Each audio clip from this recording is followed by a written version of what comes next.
everyone, it's me, Aunt Sarah Bell, and I have another story time for us today. Today I have my little unicorn to read alongside me. I hope you have a stuffed animal to read with, or maybe even another human. Today we're gonna read a classic book. It's called When Sophie Gets Angry, Really, Really Angry. It's written by Molly Bang. This book is beloved by students that I've had in the past, students that I've babysat for, just family members.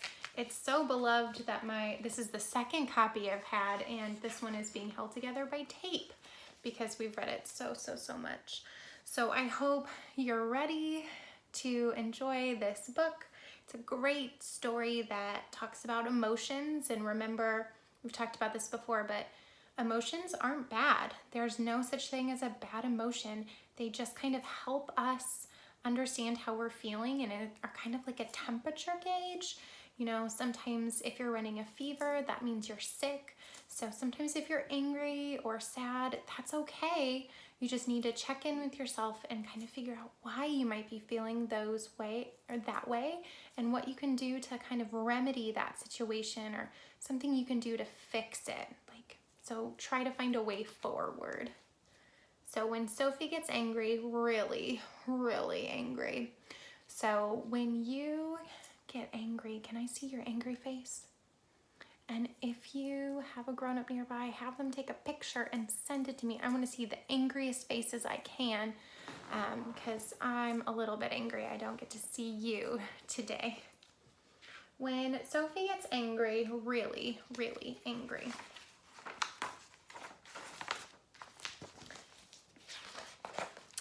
Sophie was busy playing when, my turn, her sister grabbed Gorilla.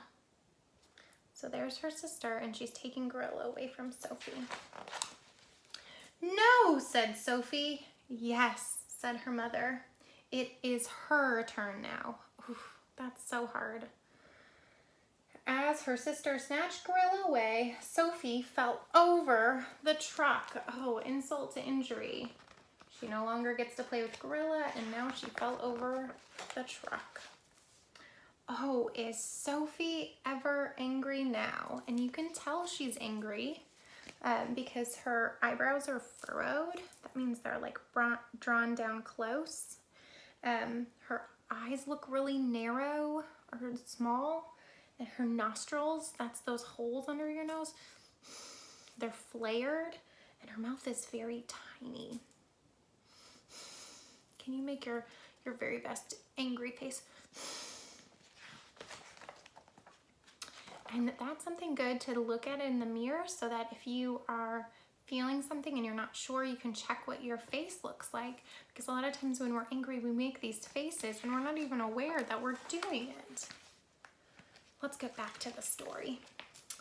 Here's Sophie. She kicks, ah! She screams, ah! She wants to smash the world to smithereens. Smash.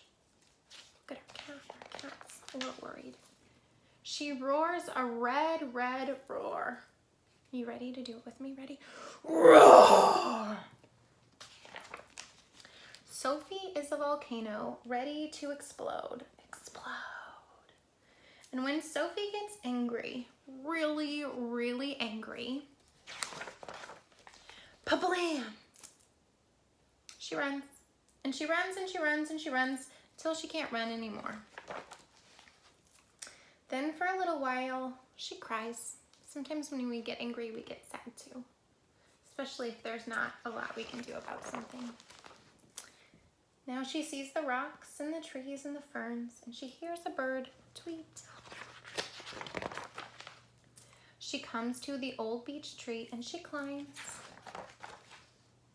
She feels the breeze blow her hair, and she watches the water in the water, and the waves, and the wide world comforts her. Sophie feels better now, and she climbs back down. So Sophie recharged and kind of set her emotions back down by going out into the nature, doing a nature walk and climbing the tree, just letting nature soothe her. So she climbs back down and she heads for home Squeak, tweet, hoot, say the animals. I'm home. The house is warm and smells good, and everyone is glad she's home. Everything's back together again. Look, they put together a puzzle. And Sophie isn't angry anymore. This is a great book to talk about feelings. I hope with all the feelings you might be feeling lately, you're open to talking about that with your grown-up. Until next time, goodbye.